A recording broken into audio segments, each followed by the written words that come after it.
Hello and welcome to the channel. If you have not watched any of my other videos, I do have a couple posted. And today I'm going to be talking about power and how I have power living off grid. Power is definitely the number one question I get when anyone finds out that I live off grid. They wonder what I do for power, how I work from home every day without regular power, and they question my basic setup. At this time, I don't have a huge solar setup. I would like to get to that at some point. Living here for 4 years, I've had other things that I wanted to work on and spend my money on to make this a better living area for me and my dog. So solar has been put on the back bench a little bit. But the system that I have set up, it serves me very well. I only have to run the generator about 4 hours a day, and I never run out of power. My biggest advice to anyone would be, don't wait until you have everything set in place to live how you want to live or to try out a dream that you have. I moved here a little over 4 years ago. I didn't have anything set up. I wasn't quite sure how exactly I was going to do everything, but it's all worked out. You do a little at a time and you figure it out as you go. It's not all going to be perfect right the day that you step into the new place that you want to live, especially if you're going to live off grid. It's a lot of live and learn. It's a lot of trial and error. So don't keep delaying just because you don't have a solar system that will carry you on power with never having to use a generator, or if the place that you have is not perfect, or like my camp had one room and a loft, so I wanted to add on one more room, but I did that eventually, after I moved in. So if you really want to live a different way or somewhere new, try it. You can usually make it work. So I'm going to take you outside and start where the generator is housed and go from there to show you how everything works for me. So my generator lives in this main shed over here, and I'll peek in there so you can see it. It is a Predator 3500 inverter generator. It is a lot bigger than I actually need, but I thought for the price, I think it was about $1,000, it was worth having something bigger just in case. And if I come in here, you can see, this is, sorry, it's kind of dark. Let me get some more light. This is the cord that brings the power into the house. So it goes down into this junction box here. And then the wire for this goes through the floor and into the ground. And we buried it in conduit and connected it to the house. And this plug here, if we decide in the summer, maybe a few days out of the year that it's way too hot, mostly for the dog, I will plug an air conditioner in here and I put it in the window. In the camp, it's just a window unit, but that's what that plug we usually use for. It does have an electric start. You can pull start it as well. It's pretty quiet. It's not super quiet, but it's way quieter than the one that I had before. And I do have more than one generator. This is my main one. I always believe in having a backup, and I will in another video go over what type of generators I have and what they use them for. But if you come over here to the house, you can see Starlink there. And we ended up painting the conduit in the box brown, but so the cord, or the wire, goes under the ground here. We just dug a ditch, a little ditch, and it goes into this box here and then into the house. And that's what we have. So if you can see on the roof, I don't know if you can see it from here. Yeah, right there. There's an old solar panel that the previous owner had put up, and it was wired into the house, but it looked pretty shady and looked pretty old, and I don't think that solar panel would work well anymore. It looks pretty outdated and the cells don't look that great. So I have not attempted to take it off the roof yet because I'm afraid of what's underneath and I don't want to cause a problem. It's not hurting anything being there. So I'm leaving it there for now. And one day, hopefully, I will have solar. And I did unhook everything from the inside. There is still the cord coming into the house from that solar panel, but it's just hanging down. And I'm sure I'll remove it the rest of the way at some point. So now that we're in the house, you'll see my 2 batteries there, the inverter, a battery charger, and this plug here is where the actual power comes in when the generator is on. This, we have it wired to this one plug, and that one white extension cord right here comes up to here, and that's what we have the battery chargers plugged into. So when the generator is on, we take our plug here, we shut the inverter off, take our plug from the inverter and plug it into the power of the generator. But right now the generator is not running, so we are running off the batteries and the inverter. So when we shut the batteries off, we do the exact opposite. We unplug the cord from here and plug into the inverter and turn it on. So right now I have 2 200 amp hour Renogy batteries, and since I don't have any permanent solar panels set outside, I do use the battery chargers to charge them every day.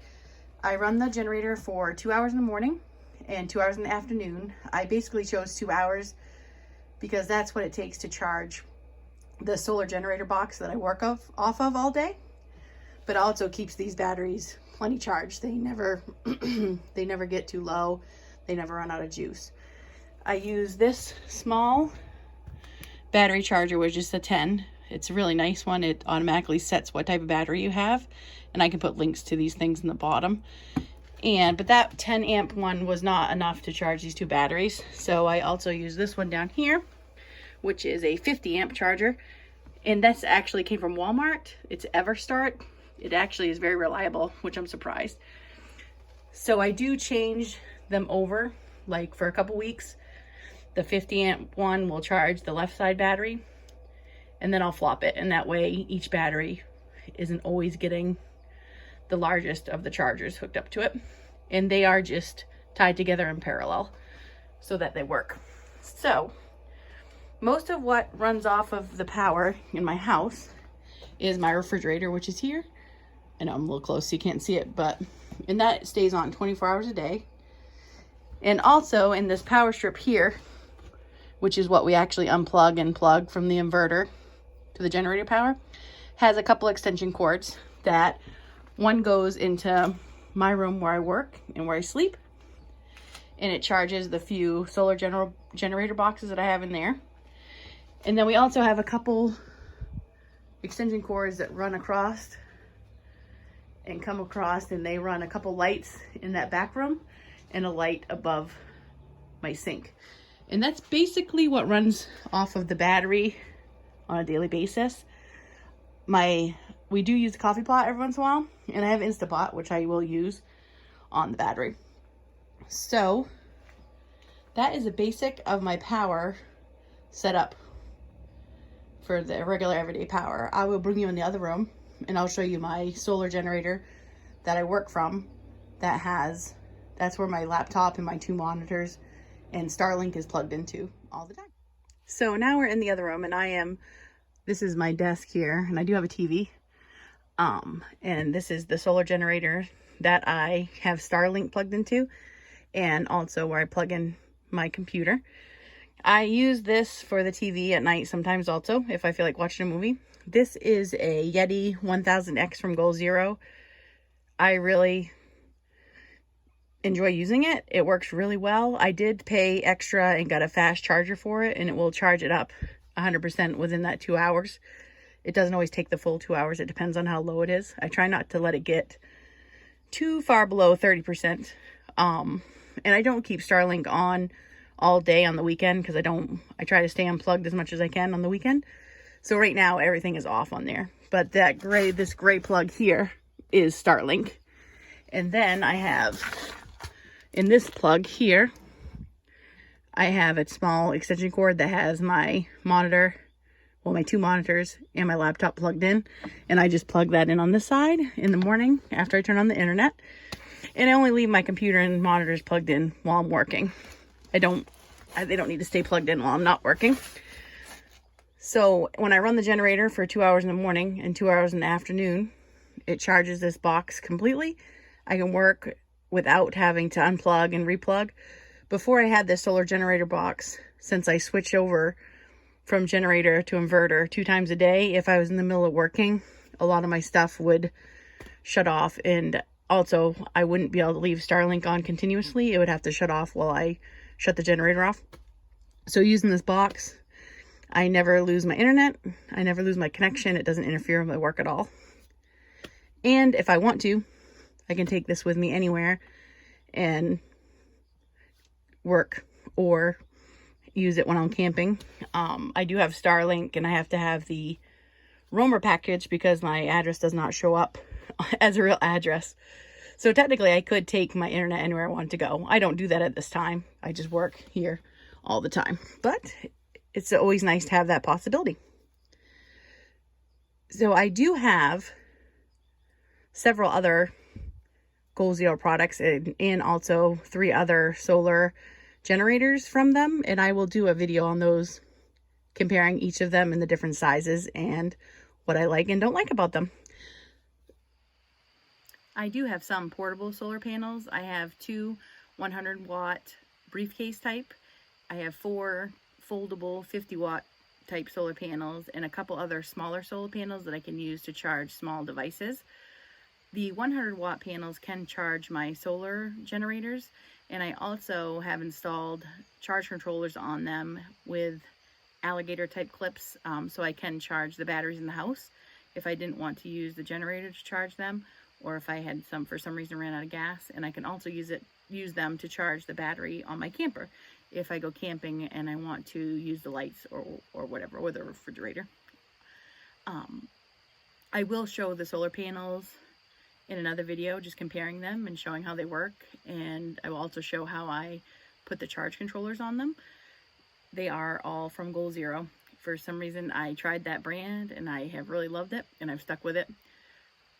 I probably should try another form of solar generator at some point just to see, so I can get a good comparison. I just have started with them. They had great customer service, so I haven't changed from them yet, but that doesn't mean I shouldn't give something else a try. So I really hope you've enjoyed this video. If you have any questions about how I have power or what I am doing for power, if there's anything that you would like me to explain better, I can do that, or more thoroughly. And I hope you have a great day. I hope you get as much as you can get out of every day of our lives and respect nature. And I'm going to go find Tank because I can't make a video without showing him. Tank is sitting over here in his toy graveyard. He was kind of looking at me, wondering who I was talking to when I was making the video. Here he is. There are a couple things I forgot to mention. I don't know if you saw in the video. I do have the batteries up off the floor on wooden boxes that we had made. And I also have my solar generator that's under my desk up off the floor because I am here in Maine. The floor gets very cold in my camp because I only heat with the wood stove. And I just do that for their own protection. So we'll close this video saying bye to Mr. Tank. And if you like these types of videos, please like my video and subscribe. Share it with others if you would like to. And I appreciate anyone that gives it a watch. Bye.